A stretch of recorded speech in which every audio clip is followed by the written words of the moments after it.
And you're live. Hey, welcome everybody there. Robert was hiding behind a green cloth to make it look like, well, bring the cloth out, show them. So, welcome to SOAPBOX Live. We are here in Winchester at the WinCam studio at 80 Skillings Road. And, and I'm Robert Gotham. Here's your host, Joe Araka. Anyway, as you can see, this is a call-in show. Here's our number, over here. And we are going live, so anything can happen.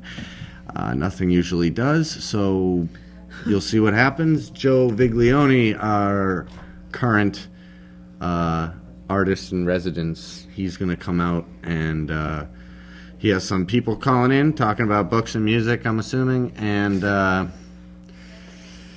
that's just about it. So if you have anything that you would like to talk about, you can call in, or if you have anything that you would want to inform the Winchester community about, any events or anything, you can just come on down to the studio right now, live, and we can, put you on the air. You can say what you'd like. And please, do you want me to do that? Well, you can if you want to. You don't have to do it. But it's this new thing we're doing. So it's a new style. We have a green screen, and it's starting. We're getting a good cut now on it. And that in the background is a poster from Notorious. Not Notorious B.I.G. Not the Notorious B.I.G., unfortunately. For Hitchcock movie. Yep. And I watched it for the first time, and it's quite good. You can get it from the library, maybe. And do you want another good movie? Is it Back to the Future 3? No, it's not a good movie. I know, I'm kidding. Back to the Future 1's good. That is a good movie. But you know what the problem I have with that is it's a little bit racist, right? Because it makes it seem like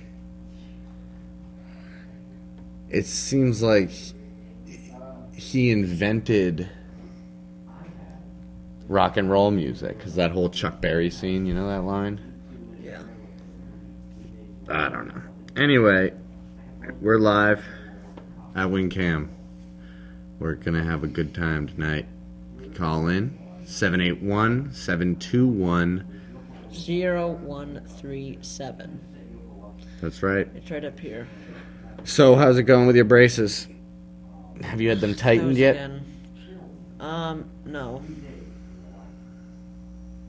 I haven't. No, I'm gonna get the bottom one soon, but... Speak up. You're speaking your mic. I'm gonna get the bottom one soon. So anyways, how's it been going with... We have a lot of light, a lot of shadows on our eyes. I know, but how's your beard growing been going? My beard growing going? You're gonna grow a Conan Writers Resistance? Oh, yeah, so... Writer Strike beard? Yeah, Conan grew a long beard during the writer's strike. And he has a long beard now. This is what I'm going to look like in, how many years do you think I have till I'm bald like this? Probably wait, have you already been losing, Yeah, I've been losing it, see, really? Here. Yeah, it's kind of stuff. Well, my grandfather on my mother's side's been bald since, he was 22, but he was in the war, so probably made all his hair fall out, How does a war make your hair fall out? Because it's traumatizing. Wow. Okay. Anyway, what were you saying? There was a real topic there that you were saying. Wait, your grandfather was in the war? My grandfather was in World War II, yes. He is still alive. He was a navigator on a B-something Lightning. Mm-hmm. Did he come back? Yeah, he came back. No, I'm 106 years old. So...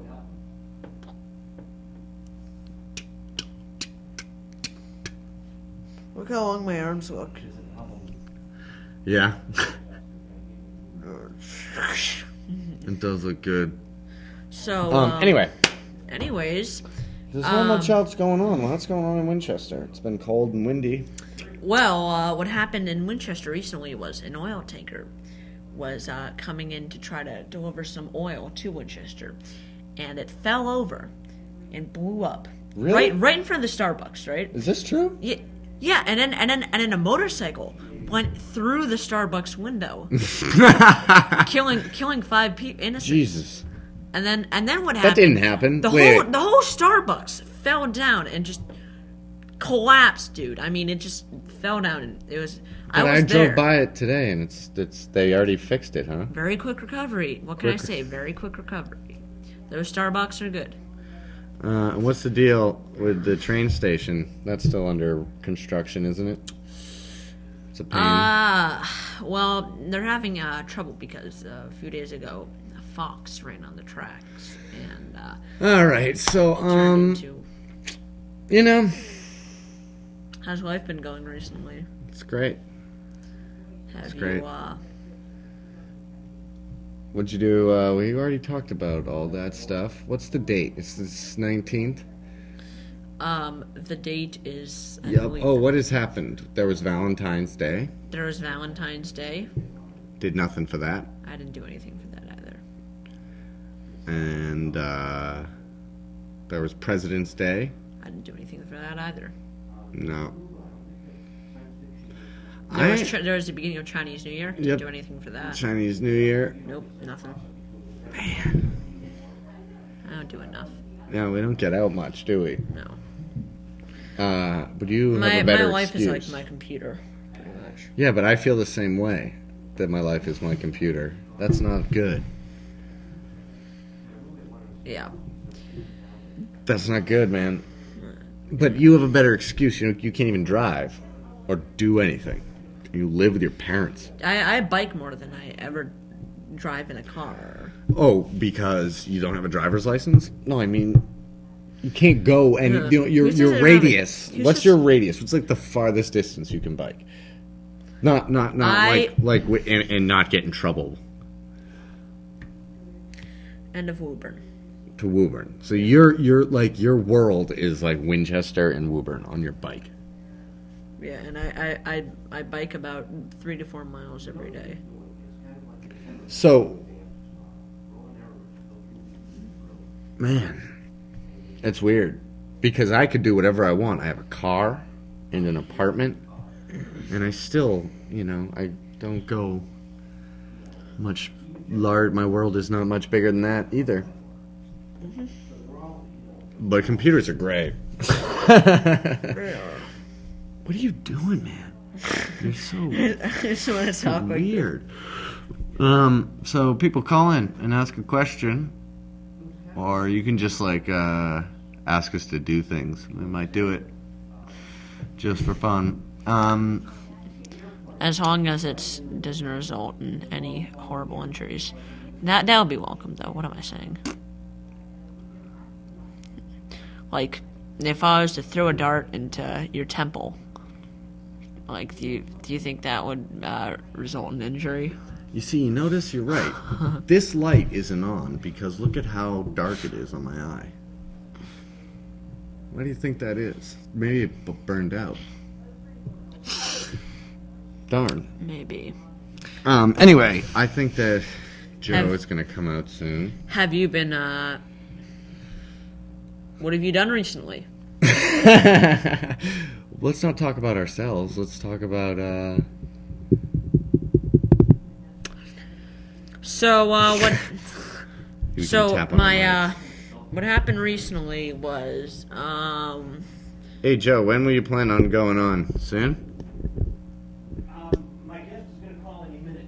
Okay, good. We will let you on then. Oh, here we go. Hello, you are live on SOAPBOX. Hello, it's Harriet Schock. Hello, how are you doing? I'm fine. Hold on one moment. Is this your buddy? Okay, take a break for a second. Future Schock. Future Schock. Is that Harriet Schock? Yes, it is. Hey, Harriet. Hello.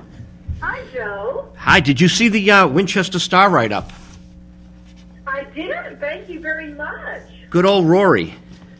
Yeah. Good old Rory at the paper. Uh-huh. It's so exciting that you have a new record out. When was the last CD that you had out? Was it the live album? Yeah. No, that was 2001. Actually, this is the first one I've ever done myself. Oh, without like Nick Vinay doing Rosebud? Well, Nick Vinay put Rosebud on his label, and Phil Applebaum put the live album on his label. Right. So this is the first one I've done on my label of my artist thing. I mean, I did one for my students on my label, but I've never done one of my own. Now, I know that there's the Jeannie Kendall song on the album, and Jeannie Kendall had a hit on radio with that, You Just Don't Get Me. Well, she did have a kind of top 10 Hot AC nominated for the year or whatever with that song. But I had written it before. I just hadn't gotten around to recording it. And I wrote it with Holly Mathis, a very good writer who was a student of mine. Oh, so Jeannie put it out, and then you recorded it specifically for this album, then? This isn't the demo? No, this is not even what Jeannie heard. We made a demo of it. She heard it, she cut it, and then I cut it. I guess I covered my cover. That's cool. Now, can we talk about the recording process? Because you recorded this album in a much different way than you did Rosebud and the other classics, Hollywood Town. Yeah, it's probably different from the way most people record anything. What I did was, a man here named Travis Allen had something he used to call Nashville Tracks, and now he calls it myrecordlabel.com. But basically, they're really great musicians in Nashville whom he uses for all of these things, and you give them your home demo and a chord chart, which they ignore, of course, because they're in Nashville and they like to do it their way. But right. The good part is they will play it for you according to what they think it should sound like. If you give them kind of an idea of like, well, I had so and so in mind or whatever, and then they'll play it down. And through a computer hookup, I'm listening to them in real time, and I'm in LA and they're in Nashville. So sometimes I'll say, the voicing of that chord needs to be different. This needs to be the major. But for the most part, they get it pretty well. I have some strange chords sometimes that they think that I must be wrong, but of course I tell them that that's exactly what I want. And at the end of the day, they usually kind of go along with me on that. So good. Yeah, and that's how we do it. And I talk to them in real time, and they're great. Now, when you say you talk to them, are you in a studio or are you on the phone? I'm in the studio with Travis Allen in Los Angeles. Ah, got it. And they're in Nashville, but through the computer hookup, we can actually speak to each other. And you cut your vocals in Los Angeles, and then they fly them down by computer, or is it done in real time by computer? It's all happening at once. They fly the tracks to Los Angeles, and Travis mixes them here. Got it. After I do the vocals and the background vocals and the harmonica. Now, this is so different from when you did Rosebud. Oh, yeah, and it's different from American Romance and obviously from the live album, so. Now, Rosebud was such a grand production. Did you find it exciting to do something totally different from how you usually make a record? Yeah, well, Nick Vinay really believed that I should sing everything while I was playing the piano, because he thought that my vocal performances were part of the piano part. I mean, it was odd, but he was right in some ways. But sometimes I would occasionally overdub a vocal, and it would be okay with him. But for the most part, I had to sing it live in the studio with everybody, and that's not always the best way to get a best performance. But I mean, I loved the way he approached things, and so I went along with it. But this was entirely different because I wasn't even in the same state. So I did overdub everything. But I love doing it this way because, these master musicians, I'd never really, in many years, I hadn't had an album with drums.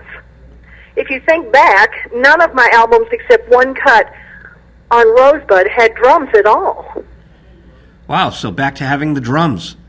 Yeah, but very tasteful drums, because the song, nothing gets in the way of the song. I think they did a really good job with that. Now, I don't know how much time you have, but can we go track by track on the album? Sure, I'd be happy to. You open up with a very interesting almost kind of like an outtake. Is that correct? It's actually a song I wrote for live performance for a sound check. For a sound check. Yeah. So it's the song that I sing in live performance to the sound man. I actually do it in my show now, though, and he always feels really good that he gets that much attention. And if you have good sound, you have a good show. No, because the album's great, but it really kind of threw me for a loop. It's like, wow, it's like this is a jolt, because you're setting the listener up with a sound check song. How did the band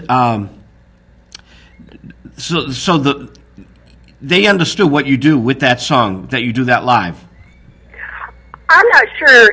Sometimes when you get musicians playing along a chord chart, you wonder if they ever really listened to the lyric in the demo you gave them. But people who hear it understand it, But even if it isn't for a live show, it's just a tribute to any sound person who does sound. Right. They're usually the forgotten element and possibly the most important one, other than the songs and the vocals. Especially with all this, are you familiar with Wolfgang's Vault? No. Wolfgang's Vault is Bill Graham's company. A person bought Bill Graham's tapes. So when you go to wolfgangsvault.com, there are all these tapes to download, and you can listen to them free. Marty Ballin from The Airplane and Lou Reed. And my friend Dinky Dawson engineered Lou Reed, and he was just taking these sound check tapes so that he could hear how his sound guys did that night. And now they're up on Wolfgang's Vault. You can actually download the 1973 Lou Reed tour. Oh, my heavens. You have to be careful every minute. Somebody's going to get that, Well, it's all legitimate. It's all legitimate. The sound man made a deal with Wolfgang's Vault, and Lou Reed's well aware of it. And the beauty of it is that these engineers, it really does show the importance of the engineer, not just for the moment when Harriet Schock is playing, but that moment in time is captured. Right, I see what you mean. Yeah, at one point Travis was thinking of producing it in a way where certain instruments would come out and others would go in, and I said, no, let's just do the song, because I wrote a song that all three of us could sing together all the way through, because it's hard to sing a chorus over and over in a sound check, and we have to get the vocals balanced because my songs are written around harmonies. So I just thought, I'm going to write a song where we're all three singing all the way through, and that's what I did on that song. Wow, that's so cool. It's an inner look at the artist, right on the first track. Second track, when was this written in time? Well, I'm going to have to get a copy of the CD. I'm not familiar enough to know what the second track is. Let me look at it. That was written a few years ago when... well, it has to be more than 5 because my friend I wrote it for had been married to this man now for 5 years. But right before he proposed to her, he was going off and trying to figure out if he should really be with her because they were different religions, and he didn't know, and he was losing sleep over it. And I decided to write him a song that would wake this guy up because he was going to lose this girl, and she was perfect for him, And so I wrote this song in an attempt to, snap him out of it. And now they're married, so I feel like I did my job. You accomplished your goal. I'm like blown away. Even 2005, you wrote it, I guess. Then 5 years ago. Yep. That different religions would matter in the new millennium. Well, people emphasize different things, and I mean it is kind of important to them. But they're such good communicators; they just find a common ground. And I don't want to go too far off the map, but I think if people have two different religions, I would think there's plenty of room for conversation. Yeah, I'm sure they talk about it quite a bit. Because religious, as long as you don't get into a deep argument over it, I think if you want to look at it from a historical point of view, it could be a lot of fun being married to someone absolutely of a different religion. Mm-hmm. So what's that track called? It's called Cert. And with all the material, it's the same musicians, correct? You didn't take a few off of one. Did you leave that all to the producer? Well, I have to say, we did not record this all at one time. There was one a month. And so I don't know whether every single time, they have a core of musicians.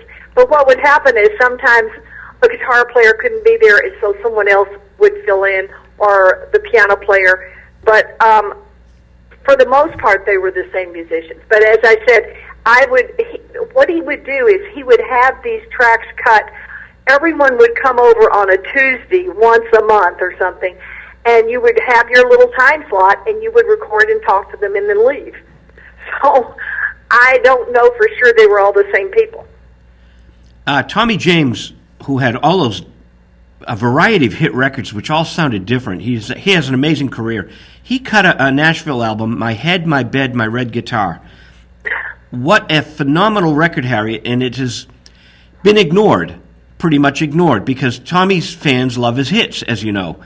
Mm-hmm. And here's this great pop singer with a Nashville album, much like what you just did. And you're right, the richness in the recording, it's so different from what people are used to.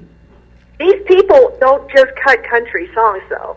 Every single person who comes in has a different style. They can play anything. And I didn't want to make a country record, and I don't believe I did. Oh, right. That's what I'm saying. But these Nashville players, I'm just saying, Tommy didn't cut a country record, really. But he used the Nashville musicians, some from Presley's sessions. And there's a richness with these guys that a total different flavor. And I'm not saying that one's better than the New York session men.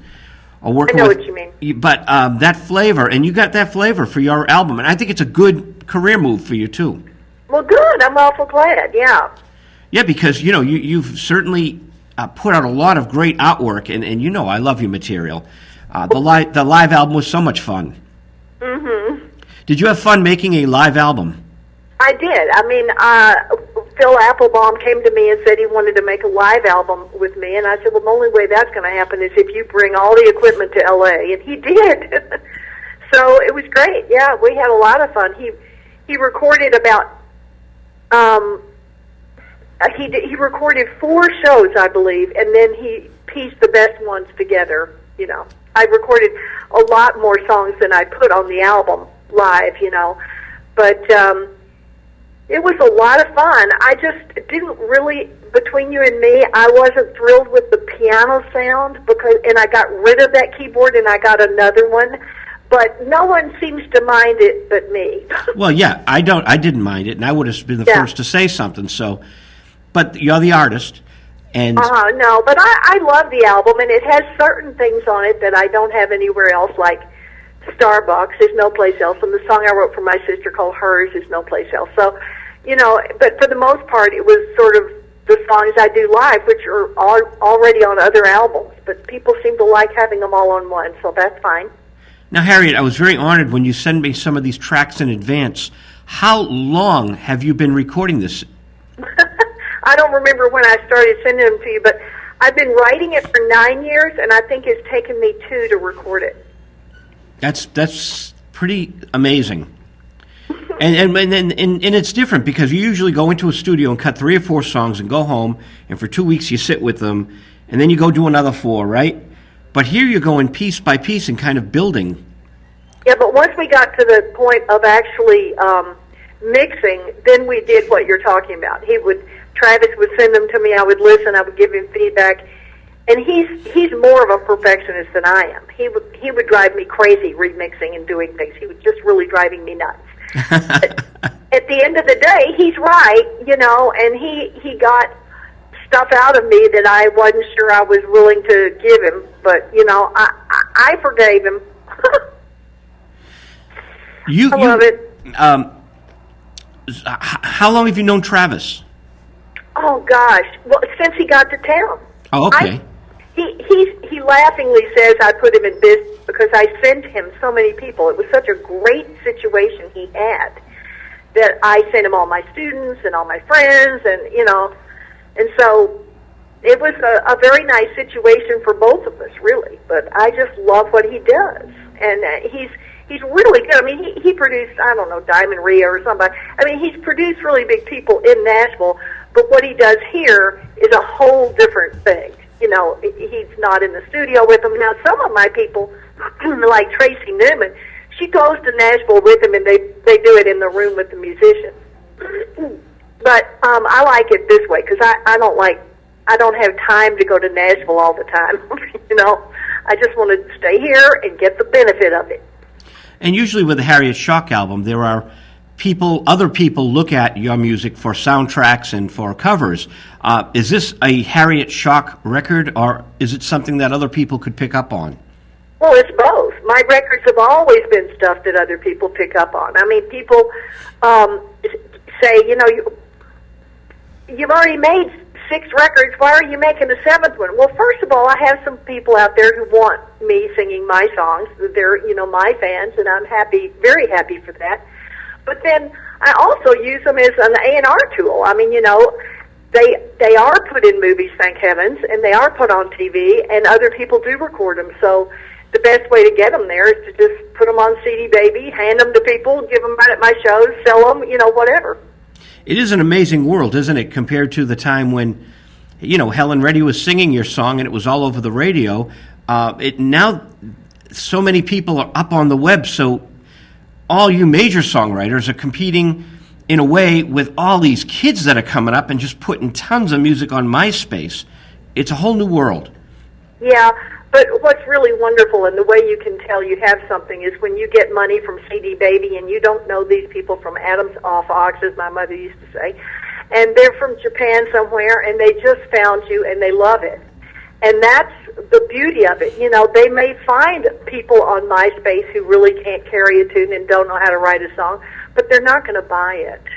Right, and a lot of that music is free. There's so much free stuff, and radio is so different from what we knew back in the day. But that is a good point about CD Baby. What did you say about CD Baby? That's a good point, because CD Baby's now been around a while. They've really become a model, if you will, of where you can have your album. It's the new record store in a way. It really is, but also they get it to all the digital download people. And right. So does TuneCore, except TuneCore doesn't get it to as many digital downloading people as CD Baby. And that's where you just found money. I don't know who these people are. And then Rhapsody has a whole Harriet Schock program, and I don't have to do anything. I just send it to CD Baby. They get it to everybody, and it takes off like wildfire. I mean, I like that. That's pretty cool. It beats having, the A&R people at the record company and the promo people having some big meeting, and then they're going to change their mind about the single, and then you don't get any of the money anyway except for the writing money. And I'm thinking, what is this? I like making money from my records. This is a whole new thing for me. Harriet, are you aware of the Performance Rights Act that's going through Congress right now? Yeah, what's going to happen? Well, my friend Steve Hawley played on Paul McCartney's album, Wings, Back to the Egg, and he played on Elton John's A Single Man. And he gets royalties from, it used to be PAMRA, I think it's PRS now, over in Europe.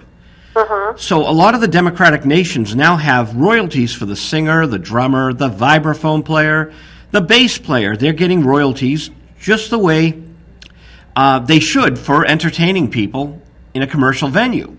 Mm-hmm. Now, it's going through Congress, so I met with my congressmen, and they know fully that, I work with people like you and Bobby Hebb and Marty Ballin, and I'm saying this is very important. Well, radio, Harriet, is coming out and calling it a tax for the big record labels.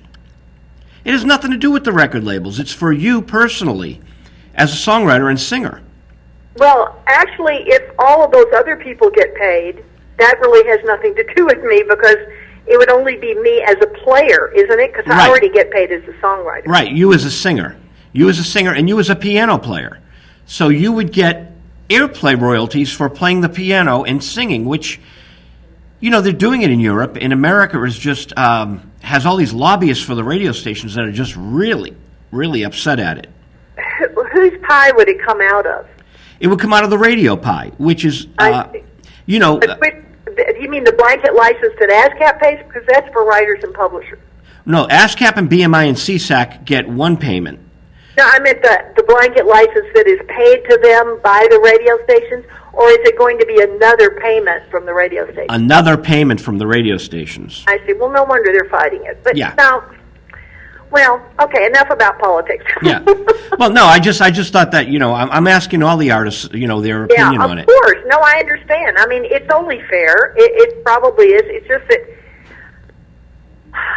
the record keeping of it is going to be very interesting. Oh, absolutely. Yeah. Absolutely. So you have 12 tracks on this album, correct? 10. 10. Okay, I'm sorry. And That's okay. I should never do that, but it was in my brain 12. No, it's a lot of fun, and it's in my car, I'm sorry to say, but it's just been a crazy night. And I'm thrilled to have you on the phone. Can we ask what you're doing tonight? Are you performing? Yeah, I'm in the play, just 45 minutes from Broadway. We've done 87 performances, and it's been extended through April. I didn't know you did 87 performances already. Yeah, because if you count the preview performances that started October 1st, we've done, a lot. So it started October 1st. Is this like nightly? No, it's, bite your tongue. It's, it's Friday, Saturday, and Sunday. It used to be Thursday, Friday, Saturday, and Sunday, but that was just, Thursday was really not necessary, so we cut them out. Wow. And can I ask, what do you do in this play? Well, I play, it's all about a whole family of actors. And then into this family comes, the younger daughter moved back home for a while because she broke up with her boyfriend. She's all set. The older daughter comes back with her fiancé. She's what they call a civilian. A civilian meaning that she's not in the business. And her fiancé is a civilian too. Now, I'm a boarder who lives at the house, and I mean, the whole thing's a comedy as far as I'm concerned, but I'm the comic relief, so I don't know. It's really fun, though. It's a comedy, but it's also got very serious overtones for artists, especially actors. The war between actors and civilians and how they're not totally understood by people who are not also artists. It's very, very interesting. It's a Henry Jaglom world premiere play, and it's just fabulous. And audiences are just flocking to it. I mean, I never dreamed theater in Los Angeles could be so successful. Now, are there any clips up on YouTube? There may be, because Tana Frederick, who is the star of it, did an interview on ABC, I think, or CBS, and they put a little clip of it in there. But he's going to make a movie of it. Oh, truly, that's really nice. Yeah. I hope I'm in the movie that he made before now. I mean, Irene in Time. I'm in that with my whole band on camera, doing 4 of my songs. And that's great. Irene in Time. So is that now on DVD? Yeah, I think it's if it's not, it's coming out very shortly, because he said he just did the, what do you call it when you talk over the movie and explains? Oh, the director's, the commentary. Yeah, the commentary. Oh, nice. So that's Irene in Time, and this is the follow-up, which is? Well, the follow-up is actually called Queen of the Lot, but that's a movie that I'm not actually in. But this is a play that he wrote that's going to be made into a movie after we close the play, just 45 minutes from Broadway. Just 45 minutes from Broadway with Harriet Schock tonight in Los Angeles, correct? That's right. They have a cute little screen up here, and they have Boston and maps and stuff on the TV. People can see us on the TV, Harriet, and they can hear you on wincam.org. Oh, okay. And we're getting a very clear audio tonight, which I'm very happy about here on the Soapbox. Excellent, yeah. Yeah, the new album is out. Again, the title is? It's called Breakdown on Memory Lane. And what's the significance of the title? Well, now, when Henry Jaglom was making Irene in Time, which is a father-daughter story about a girl who looks for her father in every man she dates because she lost her father, who was beloved to her, at an early age, I thought I was going to need another song about missing your first love or your father, and so I wrote this song, which I had the idea for many years. But as we saw the film, I realized we needed another kind of song, so I wrote Searching for You, which is on this album, and we shot it 2 days later. He had never even heard it. Henry had never heard the song, but we shot it, and he loved it, and it's in the film. I then had Breakdown on Memory Lane, free and clear. It wasn't like connected to a film or anything, so I just put it on my CD, and I thought it would be a really good title for the CD, so that's what I called it. Breakdown on Memory Lane, produced by Travis Allen, and the My Record label is your record label, correct? No. MyRecordLabel.com is Travis Allen's record label. Oh, I'm sorry. Your label is Future Shock. Future Shock, and this is your record on Future Shock. Yeah, the first one. Although you had a nice compilation up, but that was your students, right, on Future Shock? That was all of my students. Well, not all of them, but some of them.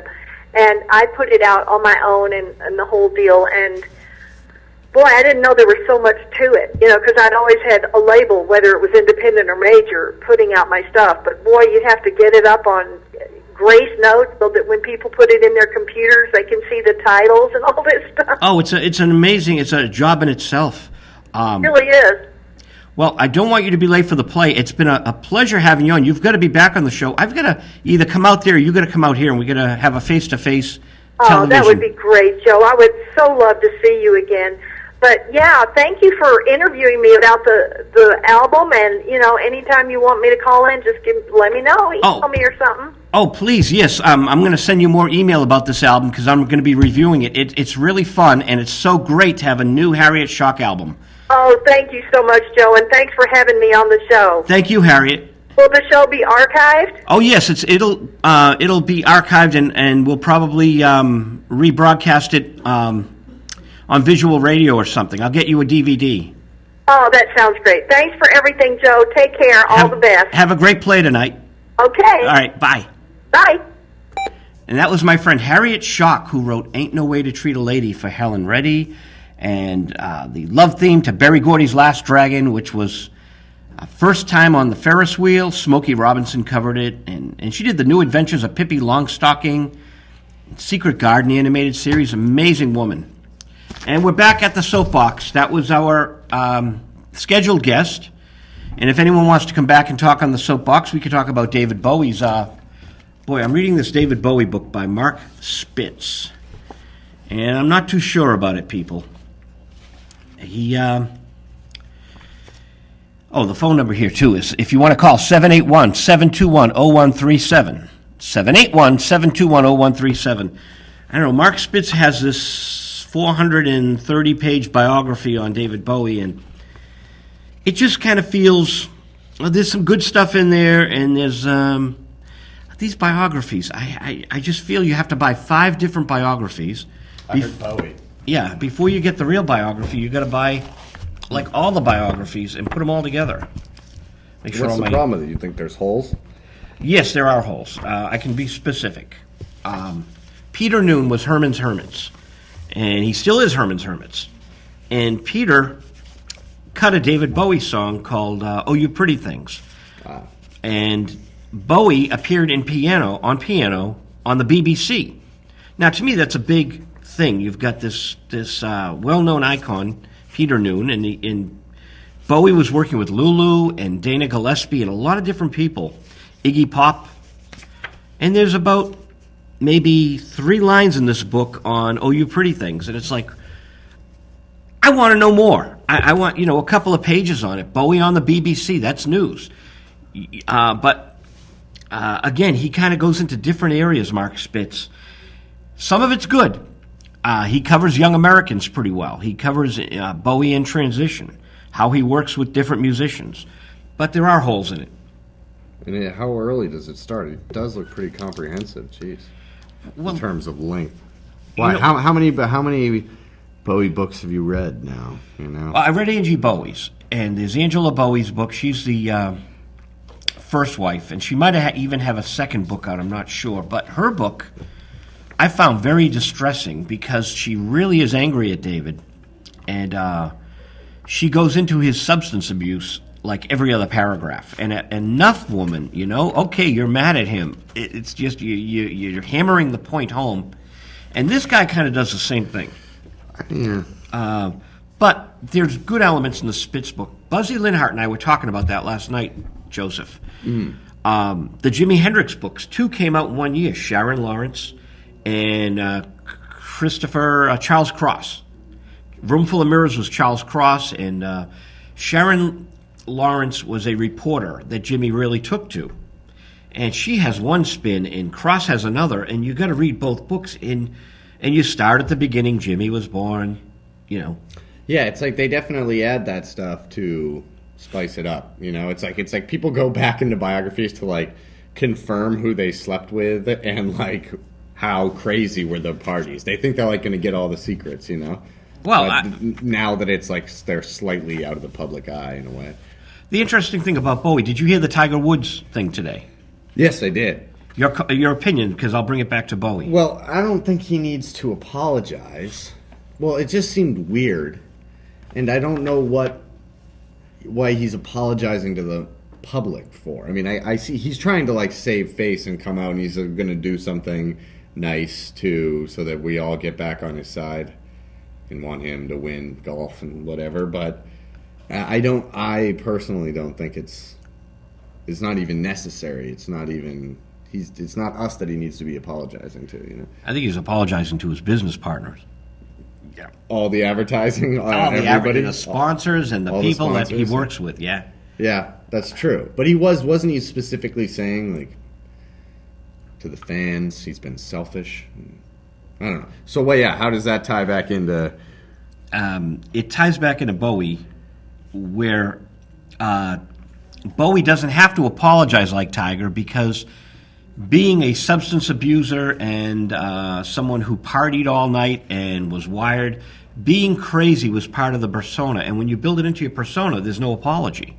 Right. Even for being, being accused of being rude and selfish and nasty, which, of course, the claws extend and people say, well, they're selfish. Well, they're artists. They're focused on their art. And it is a selfish business. Certainly. Not always, but I thought one of the worst moments was James Cameron, one of my favorite filmmakers, yelling, "I'm king of the world." Grow up. Yes, you are. That was funny. It was a cringe moment for me. It's like, you found it funny, He's gonna do it. He's gonna do it again this year too. We'll see. We'll see when it gets into March what happens, but he might have another Best Picture Oscar, and we'll see what ridiculous thing he screams from the podium that time. But I'm driving my roommate this morning, and we've got the radio on, and we've got it on BZ. Yeah. And I go to 1510, which is the progressive talk.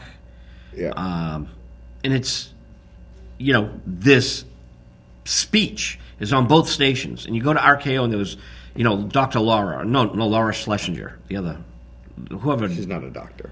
Whatever. The Laura woman, whatever. So he wasn't on. But I thought it was John Edwards talking. I didn't know Tiger was giving a press conference. Yeah. It sounded like John Edwards, and it sounded as unbelievable as John Edwards, and it was Tiger being insincere. Yeah. He has that same twang as John Edwards, and the same insincerity. So silly. Yeah, and my roommate says that's Tiger Woods. It's like, oops. Wow. And he said, turn it off. I said, yes. But you just, you like Bowie. I'm a big Bowie fan. I met Bowie twice. I met Bowie 3 times. Really? What was that like in terms of? Okay, I met Bowie 2.5 times. When I was in college, the Ziggy Stardust tour. First, there was a cute little 4-song EP you get free at the record stores. Ziggy Stardust. I have 1 copy. I should have grabbed 20, but who knew? I was 18 at the time, right? Mm-hmm. Free record. They really promoted this guy. And there were billboards everywhere. Ziggy Stardust is David Bowie. David Bowie is Ziggy Stardust. And there were ads on the radio. Mm-hmm. And the ticket price back in the day was usually $5 for a concert. It was like $3.50. So RCA Records was subsidizing it, and they audio taped the Boston Music Hall show. So after the show, I saw his limousine, and I went up to the window, and he waved to me. So that was my half a meeting with David Bowie. Mm-hmm. Yeah, that counts. In 1976, he did the Station to Station tour. Mm. These are good stories. You're going to like this. We booked a hotel. Yeah. You know who Iggy Pop is? Yeah. Yes. Well, I'm a huge Iggy fan. I don't know if you know him or not. Because I'm a fan back. I'm one of his original fans. So I was with this Aerosmith groupie. I'm not going to say her name, but she's in the Aerosmith song Back in the Saddle Again. Okay? Huge Bowie fan. She goes, "There's Iggy, go get him." And she pushes me into the elevator with Iggy. So I got my camera, and I'm with Iggy in the elevator, and I go, "Wow, you look like a friend of mine." He goes, "Yeah." I go, "Yeah." He goes, I go, "His name is James." He goes, "That's me." I go, "James Osterberg." He goes, "That's me." I go, "Can I take your picture?" He goes, "Sure." Well, he immediately liked hanging out with us, so he met the two girls I was with. And But that didn't hurt. well, he was just with me in the elevator, so he didn't know my friends. I said, "Can my friends meet you?" He goes, "Oh, sure." And he came to our hotel room, and we were hanging out with him, and we hung out with him for like 3 days, and he introduced us to David. So we're having drinks with David. But before Iggy introduced us officially, we were sitting with David at the Marriott in Springfield, Massachusetts. These are great memories, because the show was really fun, too. Yeah. Okay, so I went over to the bar, and there was Bowie, because it was kind of private. The bar was packed, but people weren't all over him. And we were in the club now, right? So I said, "David, I want to thank you for the years of music." He goes, "Oh, no, thank you." And he shook my hand. It was great. And we get to have drinks with him. But now the notorious third time. Uh-oh. He did this Glass Spider tour. And so we went to it. And it wasn't selling well because he got his money up front, but the promoters couldn't sell it out. It was all his greatest hits. Okay. But he did the big stadiums, and he should have done... Smaller. Yeah, even the Boston Garden wouldn't have been as big as, Foxwoods, and Foxborough, and he played Foxborough.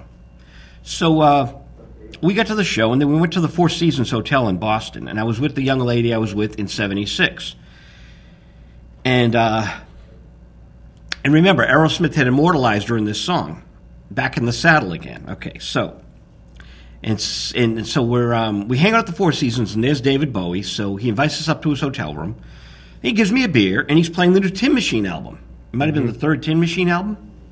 And the next thing I know, they're frolicking together, and they were getting very comfortable. And I said, "David, I was at your first Boston show," and he's laughing, because he must have been. He was just having fun. And she's in love with him, and she'd been in love with him for like all her life that she'd known him. But I'd met him earlier than she'd met him, and I just want to talk music, right? And he's like laughing and being silly.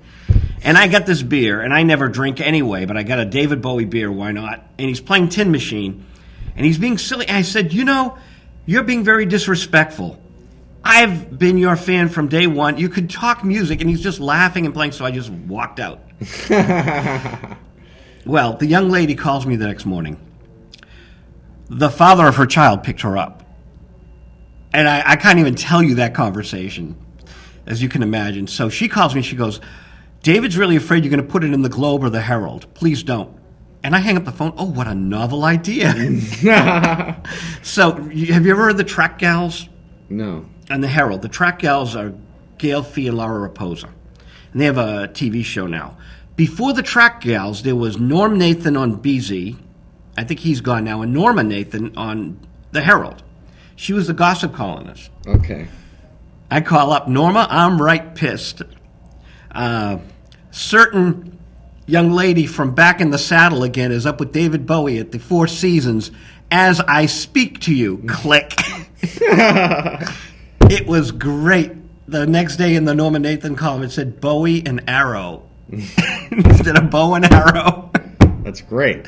And did he ever connect it to you? And now he's going to see this. No, it's not in there. No, I know he's going to see this out on the internet. Oh, He's good. gonna I come hope get so. you. I hope so. What are my notes here? He recently cell phone numbers.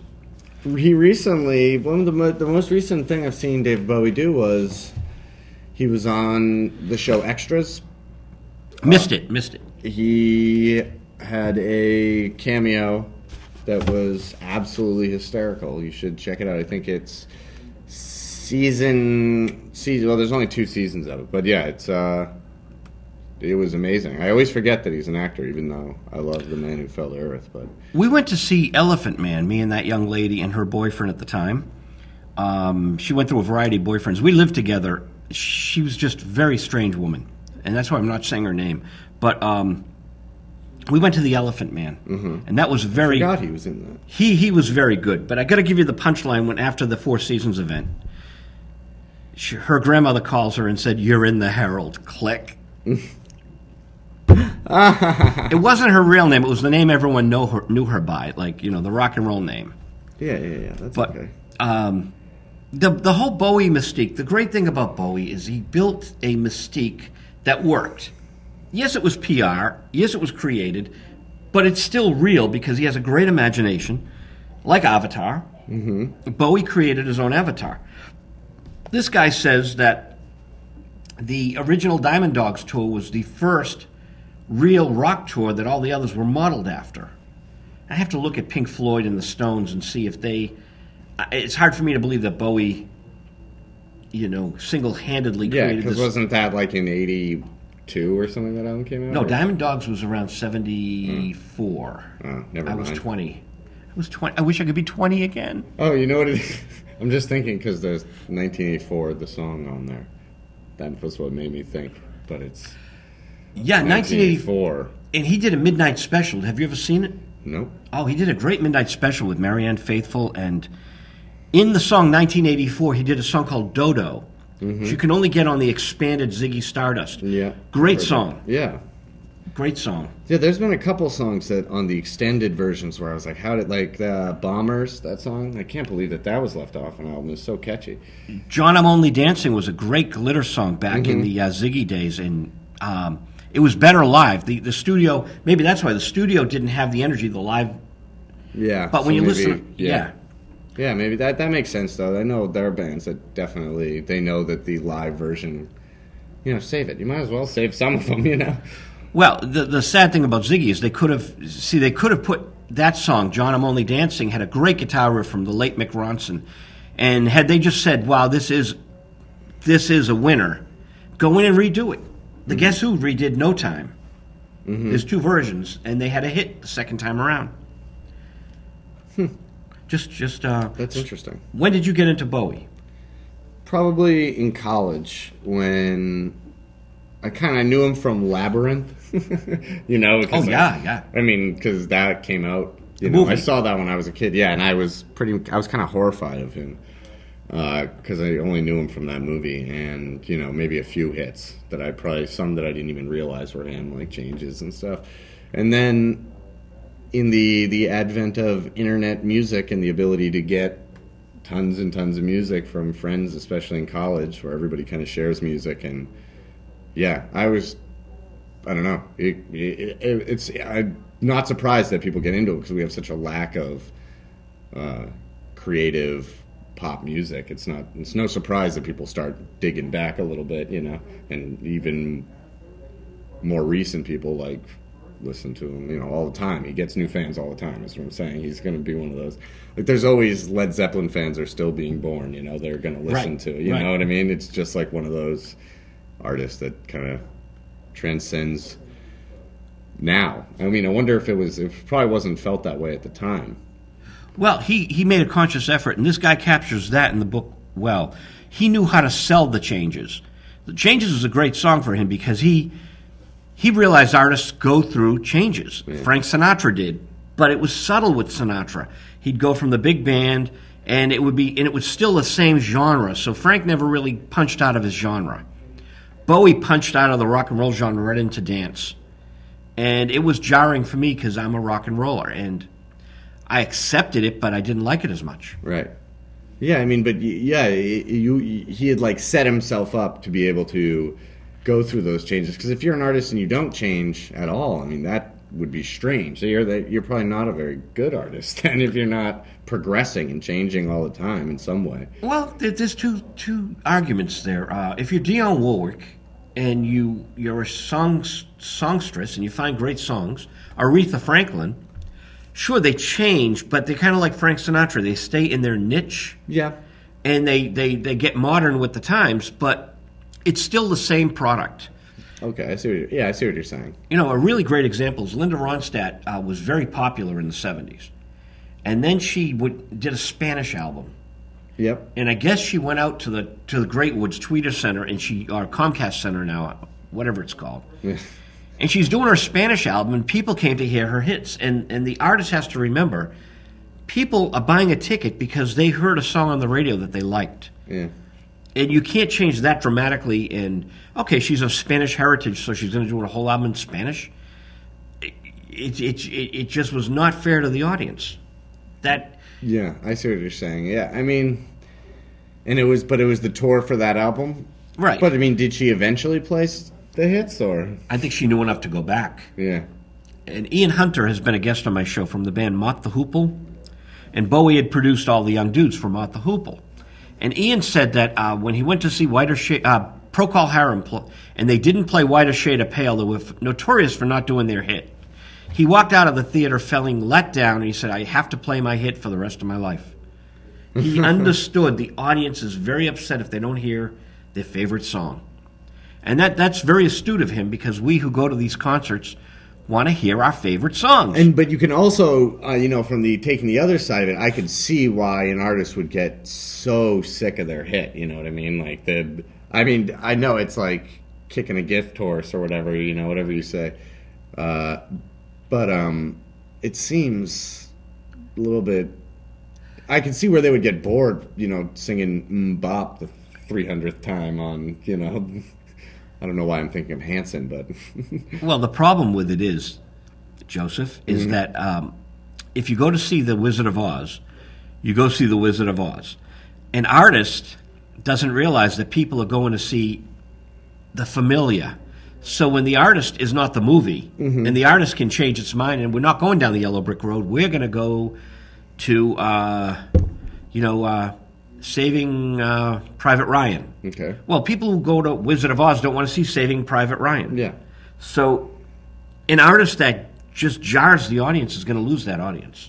I guess my feeling is not a mainstream feeling, and I understand why it isn't, because when being the mainstream, there has to be a certain broadness to it, which isn't necessarily a bad thing. But a lot of times when for example, I've gotten into the habit of stopping movie trailers halfway through. Halfway through, I decide if I want to see the movie or not, and that's not what I only solely base it on. But I'm like, okay, if it's got the right ingredients, it has the right people involved in the movie, and I think it looks good, I just stop it, because I don't want to see. I think trailers give so much away, and they tell almost the whole story now, because people want to know so much. They want to know what they're getting themselves into. But if there's a director or an actor I like, I don't really even care if I don't know what the movie is going in. If I don't know the plot. It's more exciting for me. But I understand you can't market like that. You got to market saying, people don't go into the supermarket and just buy a bag with an X on it and just hope it's something they like. You know what I mean? If you're going to be paying for it, you're going to... You want your Cheerios. Yeah, you want to make sure that what's in that box is what you bought. But I don't know. I don't share a broad view of that, I think. I'm tired of Will Smith, Tom Cruise, Jack Nicholson. Yeah. They have become caricatures of themselves. Even De Niro. Yeah, and Pacino. Sad. Yep. Oh, actually, both of them. That movie they were in together recently, it was oh, Jesus, God, you guys are so good. Why, they have to know it's not going to be good, They have to be doing it to, keep up their companies and other businesses and whatever, their habits, their lifestyle, because there is somebody as brilliant as De Niro. It doesn't seem like they could be making the third Meet the Parents movie. I saw a screenshot from the third Meet the Parents movie. Oh, there is a third. Yeah, it's called Little Fockers, F-O-C-K-E-R. And the screenshot had Owen Wilson, Ben Stiller, Harvey Keitel, Robert De Niro, all four of them in the frame. And for a split second, I got really excited. Wow! And then I really saw the caption, the third Meet the Parents movie, and it was oh, who cares, this is going to be ridiculous.